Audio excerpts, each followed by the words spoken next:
Good morning to my dear students. Welcome back to Atma Green School, Jai Swami Narayan. Today I start with Standard 7th Geography book, Lesson 5, Water. Page number 30. See, this pic given on page number 30 is a water cycle. Cycle कि जो अर्थ के ऊपर ocean है, okay, किस तरीके से उसका पानी इवेपोरेट होता है, it goes up, okay, condense करता हुआ, पर्सिपिटेशन करता हुआ फिर से नीचे आता है, then again it goes up, it make clouds, okay, and it falls in the form of rain on the earth. So you can see this water cycle. And amazing thing ये है कि ओशन का पानी इतना saline salty होता है. Then to बारिश के पानी के अंदर अगर ओशन का पानी इवेपोरेट होकर ऊपर आसमान में बादल बनते हैं तो वाई नॉट रेन का पानी भी सलाइन होता हो, बिकॉज सिर्फ पानी इवेपोरेट होता है. The salt in the oceanic water remains down on the earth. Okay, so we start with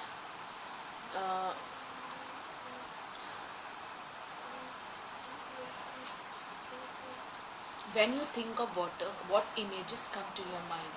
You think of rivers, waterfalls, pitter patter of the raindrops. ये poem है, water in your taps. Children love to float paper boats in rain puddles. जैसे बारिश में छोटे छोटे हर जगह rain poodles हो जाते हैं ना, बारिश के पानी के पुडल्स, तो बच्चों को मज़ा आता है उसमें बोट चलाने में, वो पेपर का बोट बना के. By noon the poodles vanish. जैसे बारिश हो रही है तो पुडल्स है, लेकिन जब 2 दिन या सपोज एक दिन भी बहुत ज़्यादा धूप हो तो काफ़ी सारे पुडल्स वैनिश हो जाते हैं. वैनिश यानी वो पानी इवेपोरेट हो जाता है, ऊपर जाके बादल बन जाते हैं. Okay.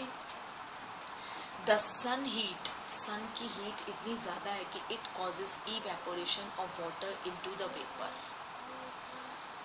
When the water vapour cools down it condenses, it forms clouds and from there it may fall on the land on sea in the form of rain, snow और स्लीट. जैसे पहाड़ों में तो स्नोफॉल या dust of snowfall होती है, जैसे जैसे नीचे आती है टेम्परेचर गर्म हो जाता है, वो जो क्यूब्स है, आइस क्यूब्स है, वो मेल्ट होती है और हमें रेन ड्रॉप्स मिलते हैं हमारे प्लेन एरिया में. Okay, so this is water cycle. That is the process by which water continually changes into form. मतलब ये चलता जाता है सिंस व्हेन, अब चलता ही जा रहा है, and circulates between ocean, atmosphere, ocean, फिर एटमॉस्फियर और फिर नीचे लैंड में, again ocean, atmosphere, again land में, is known as the water cycle. Our earth is like a terrarium. What is terrarium? See, it is an artificial enclosure for keeping small house plants. जैसे देखो यहाँ पे दिया हुआ है एक activity, fill 1/4 of a big jar with soil and press it well. उस soil को पूरी तरह से नीचे तक दबा दो. Put a thin layer of humus on the top of it. Plant the largest plants first and then arrange the smaller. मतलब कि प्लांट करो, जो सबसे लार्जेस्ट है उसको पहले करो और बाकी भी small plants around them. Spray the arrangement with water and close the jar. The water that evaporates from the leaves and soil condenses.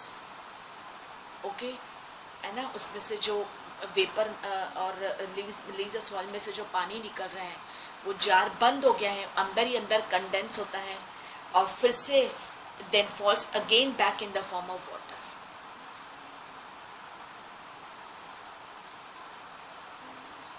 So same way हमारा अर्थ भी ये एक टेरेरियम है.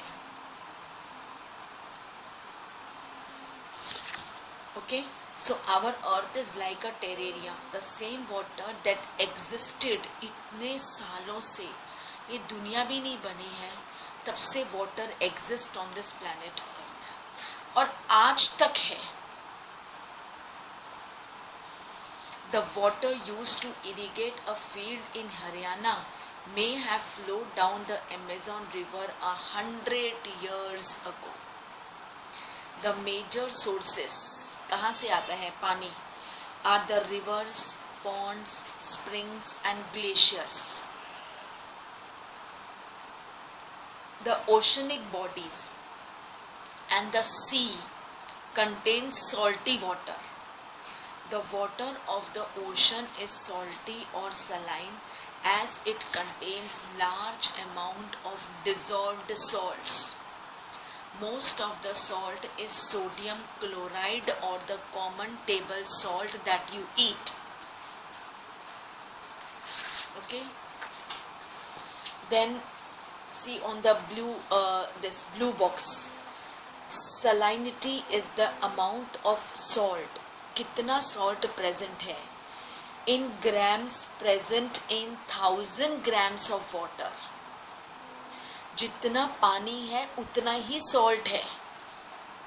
The average salinity of the ocean is 35 parts per 1000. जितना पानी है उतना ही salt है उसके अंदर. इसलिए जब पानी इवेपोरेट हो जाता है कितना सॉल्ट स्टोर होता है, वो लोग ऐसे वॉल्स बना देते हैं जिसमें अंदर सॉल्ट स्टोर होता जाए और पानी इवेपोरेट हो जाता है. फिर वो सॉल्ट को आयोडाइज करते हैं और काफ़ी इसका प्रोसीजर्स होता है. देन हम भी जो सॉल्ट खाते हैं वो यहीं से बना है. Only the brand is given by the companies.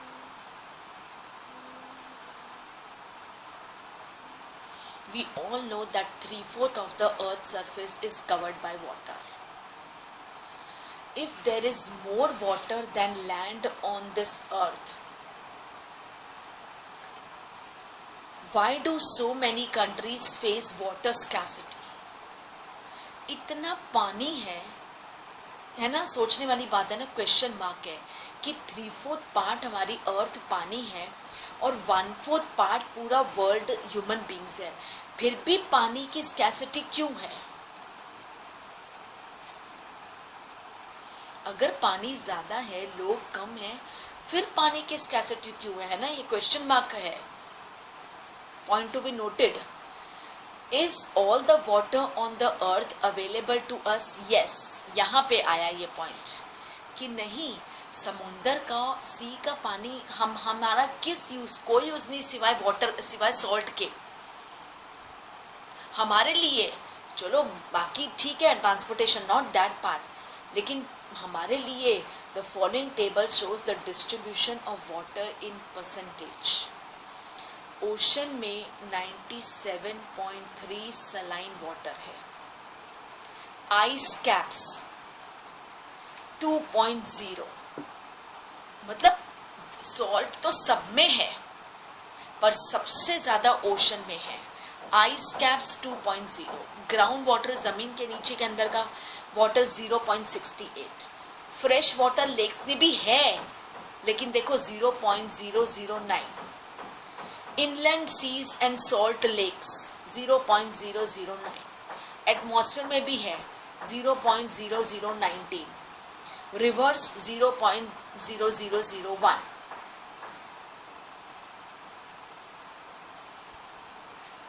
मतलब सॉल्ट सब में है, लेकिन आप देखो आइस कैप से लेके रिवर्स में यू कैन सी ये सब फ्रेश वाटर्स है जो हम डोमेस्टिक यूज, सबसे पहले तो हम खाने में यूज करते हैं, पीने में यूज करते हैं और डोमेस्टिक पर्पसेस में यूज करते हैं. Water distribution can be demonstrated by a simple activity. Okay, देखो यहाँ पे एक्टिविटी दी है, that is take 2 liters of water. Let it represent the total water on the surface of the earth. Measure out 12 spoons of water from this vessel into another bowl. पहले 2 litre पानी लो, उसमें से 12 चम्मच पानी अलग से बाउल में लो. The water that is left behind in the vessel represents the salty water found in oceans and seas.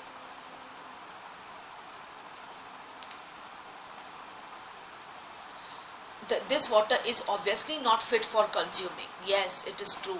We can't consume the oceanic and salty water. One can die.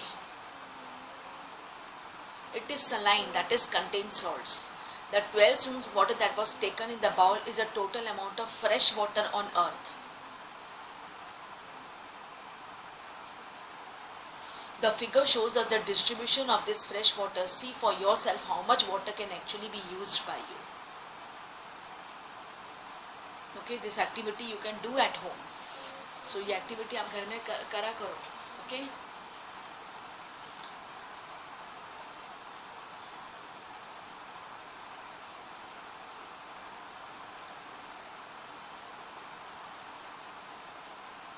Water is absolutely essential for survival. वो हमारा primary need है. Water alone can quench our thirst. हमारी प्यास को बुझाता है when we are thirsty. आप चाहे जूस पियो, चाहे सॉफ्ट ड्रिंक्स पियो, चाहे बाकी के फ्लेवर्ड मिल्क पियो, कुछ भी, लेकिन पानी, सिंपल वाटर एक ऐसा वाटर है जो हमारी प्यास को बुझाता है. Now don't you think we are wasting a precious resource when we use water carelessly? Yes, we are wasting. A single drop, एक बूंद इंसान की लाइफ को बचा सकता है. यू नो, पानी, water.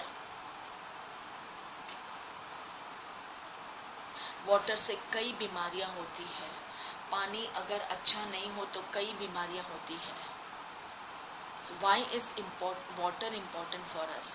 Suggest some ways in which water can be conserved in your home, in your school.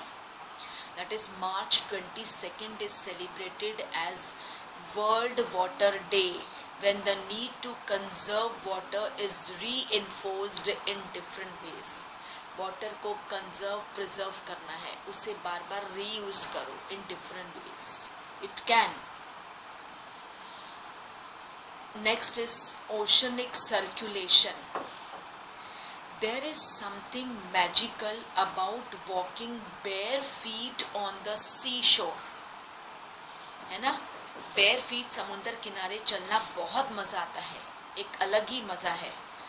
The wet sand on the beach, the cool breeze, the sea birds, the smell of the salt in the air, and the music of the waves. Everything is so fascinating. Unlike जैसे आप नदी के किनारे या lake या stream और pond के किनारे, वो मज़ा नहीं है जो समुंदर के किनारे घूमने में मज़ा है. It is fact. Unlike the calm waters of ponds and lakes, ocean water keeps moving continuously. Okay, it is never still. The movements that occur in oceans can be broadly characterized as waves, tides, and currents.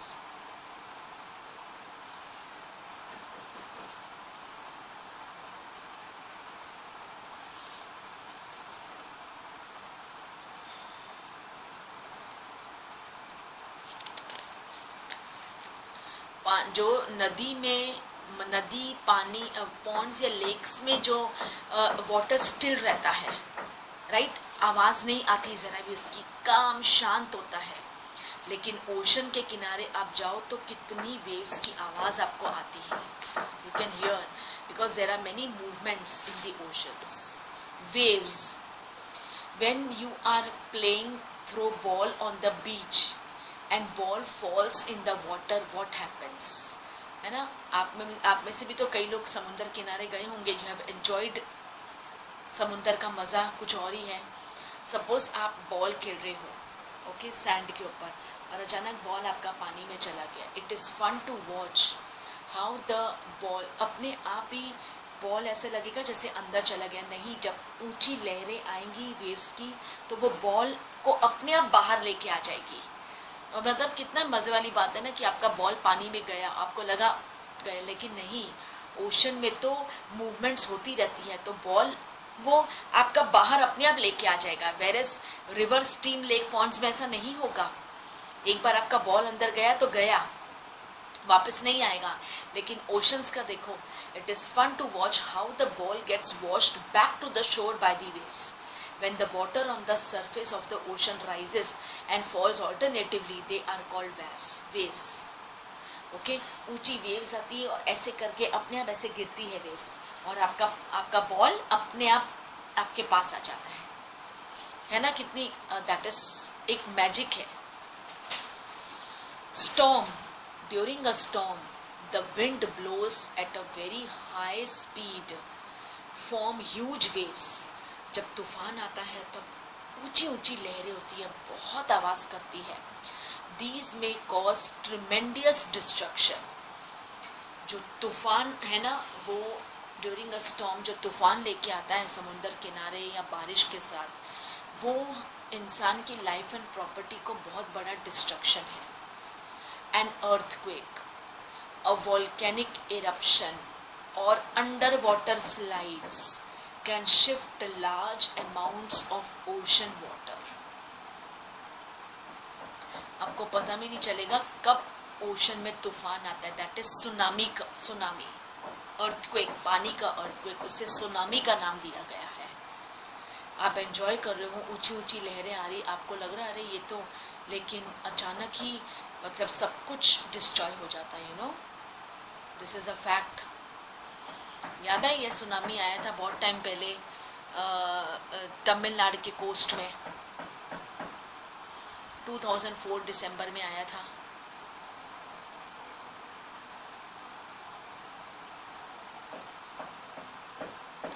That is, it is as a result of huge tidal waves. It is called tsunami. The largest tsunami ever measured was 150 meter high.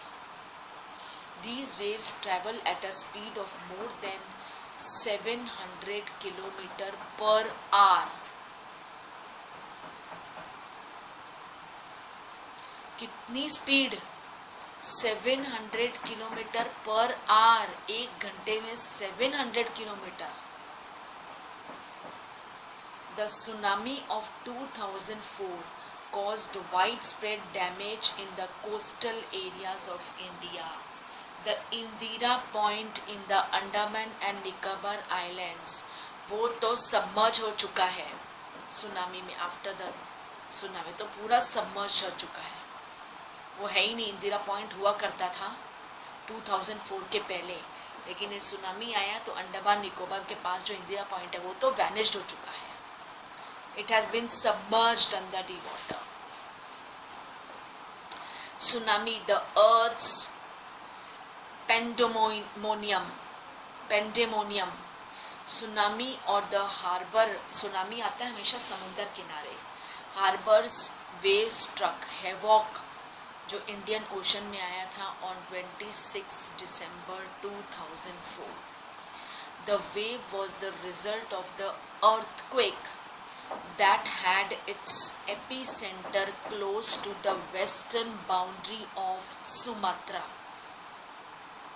बहुत सारे countries में आया था, even Thailand के Phuket में भी। As the Indian plate went under the Burma plate, पता है ना टेक्टोनिक प्लेट जमीन के नीचे है जो। As the Indian plate went under the Burma plate, there was a sudden movement of the sea floor causing the earthquake, समुंदर का earthquake. The ocean floor was displaced by about 10 to 20 meter and tilted in a downward direction. Movement he change हो गया पूरा। A huge mass of ocean water flowed to fill in the gap that was being created by the displacement. This marked the withdrawal of the water mass from the coastline of the land masses in the south, and पूरा south east Asia को ले लिया था इसने. After thrusting of the Indian plate below the Burma plate, the water mass rushed back towards the coastline. Tsunami traveled at a speed of 800 km per hour, comparable to the speed of commercial aircraft. Air की जो speed है ना, उसकी speed के बराबर है ये tsunami का. पता ही नहीं चलेगा कि पूरा खत्म हो गया था ना. You know, remember this. And completely washed away. खैर आप लोग तो बहुत छोटे होंगे, ये तो 2004 की बात है. Okay, and now today is yes, ये तो आज 2020 है.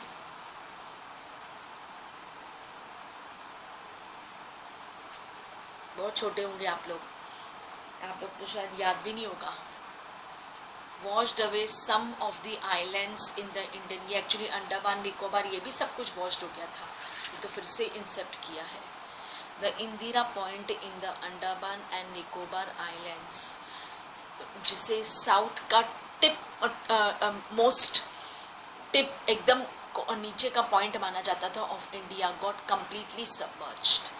As the wave moved from earthquake epicenter from Sumatra towards the Andaman Islands and Sri Lanka, the wavelength decreased with decreasing depth of water. The travel speed also declined from 700 to 900 km per hour to less than 70 km per hour. Tsunami waves traveled up to a depth of 3 km from the coast, killing more than 10,000 people and affected more than lakh of houses. In India, the worst affected were the coastal areas of Andhra Pradesh, Tamil Nadu, Kerala, Puducherry and the Andaman and Nicobar islands. इन सबको destroy करने के बाद में ये और भी जगह, थाईलैंड, फुकेट, बहुत जगह गया था ये वाला. क्योंकि अर्थक्वेक, देखो नेचुरल कैलामिटी आने वाले ओके है, चलो ये फिर भी इसरो मानता है, बट वो आ जाए, कब आ जाए, this cannot be predicted. The earthquake cannot be predicted in advance. It is possible to give a 3-hour notice of a potential tsunami. Such early warning systems are in the place across the Pacific Ocean but not in the Indian Ocean. Tsunamis are rare in the Indian Ocean as the seismic activity is less as compared to the Pacific Ocean. You can see the peak destruction caused by tsunami on Tamil Nadu coast.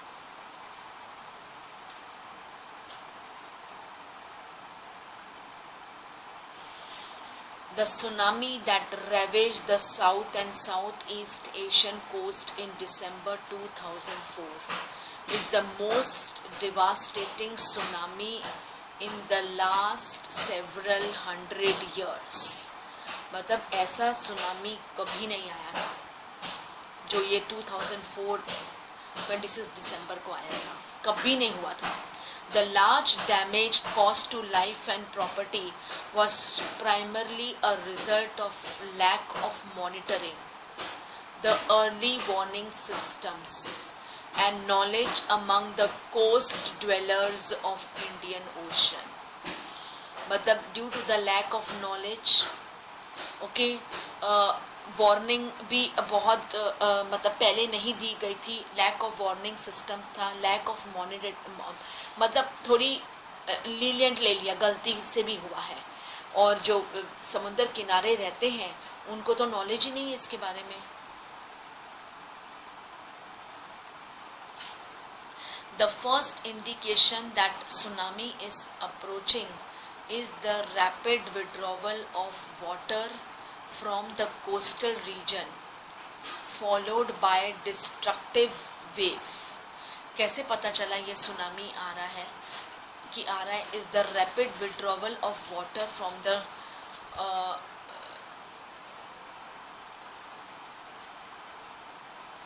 मतलब क्या हुआ पता है क्या होता है कि पानी अचानक ही पीछे चला जाता है, अचानक पानी पीछे चला जाता है समुद्र का, और फिर एक ऊंची सी लहर आती है। और पता है क्या गलती हुई इनको, या वहाँ से भाग जाने के बजाय या खाली करने के बजाय सभी लोग किनारे में आकर उस व्यू ऑफ मिरेकल को देखने लगे। उनको नहीं पता था ये तबाही है। Instead of people going to the high ground कि वो ऊंचे 3-4 मालों की बिल्डिंग में चले जाए, they started assembling at the coast to view the miracle. As the consequences, there was a large casualty of curious onlookers when the gigantic tsunami struck. ये जब अचानक ही ओशन का पानी पीछे हो गया, लोग हैरान हो गए कि ये क्या हो गया। उन्हें नहीं, क्योंकि लैक ऑफ नॉलेज, उन्हें पता ही नहीं था ये सुनामी के आने के वो है इंस्ट्रक्शंस हैं, पर लैक ऑफ नॉलेज, किसी ने उनको बताया ही नहीं। Instead of going to the higher places, कहते हैं 3-4 माले की बिल्डिंग में चल जाओ तो वन कैन बी सेव्ड, क्योंकि ये जो वेव है ना, ये 1-2 स्टोरी बिल्डिंग तक की वेव है, और वो पूरे सभी लोग उसको, जैसे हम लोग इधर भरूच में जब पानी आता है, वी ऑल गो देयर ना, हम भी जाते हैं ना देखने के लिए। हम भी कैसे जाते हैं जब भरूच में नर्मदा नदी का पानी आता है तो गोल्डन ब्रिज के सामने रोज लोग जाते हैं जब देखने, जब वहाँ पानी आ जाता था। तो ऐसे ही ये लोग भी गए, पर इन्हें पता नहीं था कि ये क्या कर रहे हैं। ओके, और उसके बाद बस एक ही इतनी स्पीड में, 1 आवर में 700 to 900 स्पीड क्या होती है, सोच भी नहीं सकता है इंसान। और अचानक से वो इतनी ऊंची वेव अचानक ही आ गई, और वो किनारे पे थे वो तो सारे ही मर गए, all were washed away. Curious, कभी भी ऐसा नहीं करना चाहिए ना, this is not a miracle. ये यू नो, देखो नेचुरल कैलामिटी भी आने से पहले अवेयर करती है, लेकिन पीपल आर नॉट अवेयर। लोगों को सब कुछ मजाक लगता है, एक मिरेकल लगता है, लोग एंजॉय, एंटरटेनमेंट समझते, फन समझते हैं सब चीज़ों को। Natural calamity is not a fun, it is not कि आप उसको एंजॉय करो, उसे जाकर देखो, it is not a fun. चलो एक बार ठीक है देखा, बार बार आप जाते हो, कभी भी कुछ भी नेचुरल कैलामिटी हो चुकी, और वही उनके साथ हुआ, क्योंकि कोई इसमें नॉलेज ही नहीं थी कि ये सुनामी है, क्योंकि इतने कभी किसी ने देखा ही नहीं है। ये कहते हैं कि 100 साल के बाद ये कहीं आया था, तो नॉलेज नहीं है, पढ़े लिखे नहीं है, ओके, और पता ही नहीं था कि कोई नेचुरल कैलामिटी आने वाली है। सो ये जो एक की बार में इतनी गैगेंटिक वेव, यानी 2nd to 3rd फ्लोर के बिल्डिंग तक वेव थी। सो इट वाज मतलब एक ह्यूज था, जो मतलब सोचने में भी अजीब लगता था कि ये क्या था। बट वही natural calamity, global warming, anything can happen on this earth, कुछ भी हो सकता है, right. So students, I had explained up till page 35, मैंने सुनामी तक एक्सप्लेन किया है। In my next class I will continue with tides on page 35.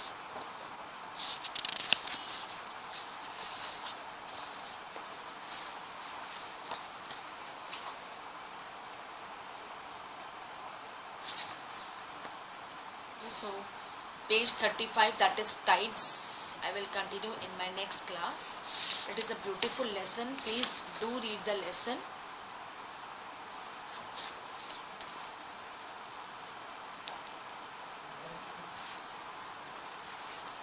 Okay, and please complete your books, because जब भी मैं लेसन एक्सप्लेन करती हूँ I had discussed इस क्वेश्चन आंसर्स भी मैं टेक्सचुअल क्वेश्चन आंसर्स और इतना स्लोली डिस्कस करती हूँ कि आप ऑब्जेक्टिव्स तो लिख भी सकते हो, मार्क भी कर सकते हो.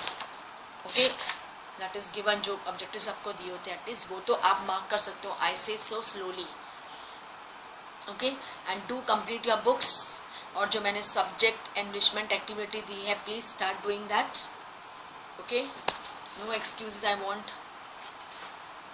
And after 15th your this will be not accepted.